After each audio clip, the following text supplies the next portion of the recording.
السلام علیکم ورحمۃ اللہ وبرکاتہ۔ کیسے ہیں ناظرین سامعین؟ امید ہے کہ آپ خیریت و عافیت سے ہوں گے۔ میں آج آپ کے سامنے ایک پریکٹیکلی ایک مشاہدے اور تجربے کی چیز پیش کر رہا ہوں۔ آپ نے سنا ہوگا نیوز میں ٹرینڈنگ نیوز جو چل رہی ہے کہ ہیلورین ہیگی جو کہ بہت ہی مشہور فادر ہے، امریکہ کے بڑے پادری ہیں اور ایک امریکہ کے بڑے چرچ کے فادر ہیں، انہوں نے قبول اسلام کیا، اسلام قبول کر لیا ہے۔ اور یہی وہ حق ہے اور یہی وہ سچ ہے جس کو دنیا قبول کرنے سے انکار کرتی ہے، کہ اسلام کے اندر اللہ تعالیٰ نے وہ لچک دی ہے، اسلامی تعلیمات میں وہ کشش ہے، وہ مقناطیسیت ہے کہ اس کے مخالف جب اس کو پڑھتے ہیں، اس پہ ریسرچ کرتے ہیں، اس کی تحقیق کرتے ہیں، اس کی خامیاں ڈھونڈنے کے لیے چلتے ہیں، تو وہ خود اس کے غلام ہو جاتے ہیں۔ حالانکہ موجودہ دور میں جبکہ اسلام کی زور و شور سے مخالفت کی جا رہی ہے، اسلام کو مٹانے اور نیست و نابود کرنے کی نت نئے طریقے اپنائے جا رہے ہیں، اسلام کے ماننے والوں کو بے جا ان کو ستایا جا رہا ہے۔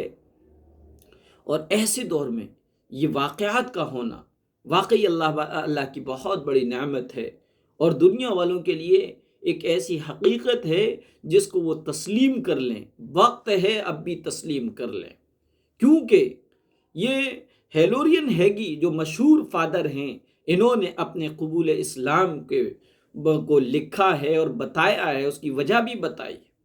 حالانکہ ہیلورین ہیگی مشہور فادر ایسے ہیں کہ امریکہ سمیت پوری عیسائی دنیا میں ان کے لاکھوں مداح ہیں، لاکھوں معتقد ہیں، لاکھوں فالوور پائے جاتے ہیں، اور ان کو اہمیت و قدر کی نگاہ سے دیکھا جاتا ہے، ان کی عزت اور احترام کیا جاتا ہے۔ انہوں نے قبول اسلام کا اعلان کیا اور اسلام قبول کرنے کے بعد اپنا نام عبداللطیف رکھا ہے۔ وہ یہ کہتے ہیں کہ میں پیدا ہوا تھا تب ہی سے مجھے اس پوری سنسار اور کائنات کا پیدا کرنے والا ایک ہونے پر یقین تھا، اور میں نے آج سے 20 سال پہلے ہی یہ من بنا لیا تھا، لیکن اس کا اظہار نہیں کیا تھا۔ آج میں اس کا اظہار کر رہا ہوں۔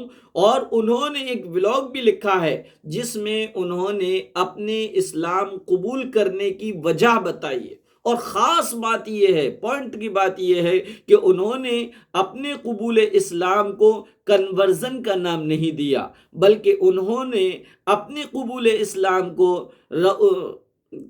گھر واپسی کا نام دیا، گھر واپسی کا نام دیا، کہ وہ پہلے ہی جو ہے در حقیقت اللہ کو ایک ماننا یہی ایک اصل ہے، اور انہوں نے عیسائی مذہب کو چھوڑ کر اسلام کے آغوش میں جو پناہ لی ہے، جو اسلام کو قبول کیا ہے، یہ کیا ہے؟ یہ کنورژن نہیں ہے، بلکہ روزن یعنی کا نام دیا ہے۔ اس کا ترجمہ یہ ہے کہ وہ انہوں نے گھر واپسی کی ہے، ریویژن، یعنی وہ اپنے گھر واپسی ہوئی ہے۔ آج حال یہ ہے کہ اسلام کے بارے میں پروپیگنڈا کیا جاتا ہے، اور اب بھی ان حقیقت کو سمجھنے کے بعد، ان حقیقتوں کے آشکارا ہونے کے باوجود لوگ بلا وجہ تہمت لگاتے ہیں کہ اسلام تلوار کے ذریعے سے پھیلا ہے۔ آپ نے ایک نیوز دیکھی ہوگی، مولانا ارشد مدنی دامت برکاتہم العالیہ کو ایک دھرم گرو نے، ہندو دھرم گرو نے جو ہے مناظرے کا چیلنج کیا، اور اس میں کچھ کوشچنز کیے ہیں۔ ان کوشچنز میں ایک کوشچن یہ ہے، کیا اسلام تلوار کے ذریعے سے نہیں پھیلا ہے؟ بھائی یہ تو اس کوشچن کا آنسر تو ایسا جگ ظاہر ہے کہ سب جانتے ہیں کہ اسلام جو ہے تلوار کے زور سے نہیں پھیلا ہے، اسلام تو اخلاق کی تلوار سے پھیلا ہے، اسلام اپنی جامع اور مانے تعلیمات کے ذریعے سے پھیلا ہے۔ اسلام میں تمام انسانیت کو بحیثیت انسان ایک برابر حق دیے گئے ہیں۔ یہی اسلام کی سب سے بڑی خوبی ہے۔ اسلام انسانیت کا علم بردار ہے۔ یہ اسلام کی یہی خوبی ہے جو غیروں کو اسلام سے متاثر کرتی ہے، امپریس کرتی ہے، اور پھر وہ اسلام میں داخل ہوتے ہیں۔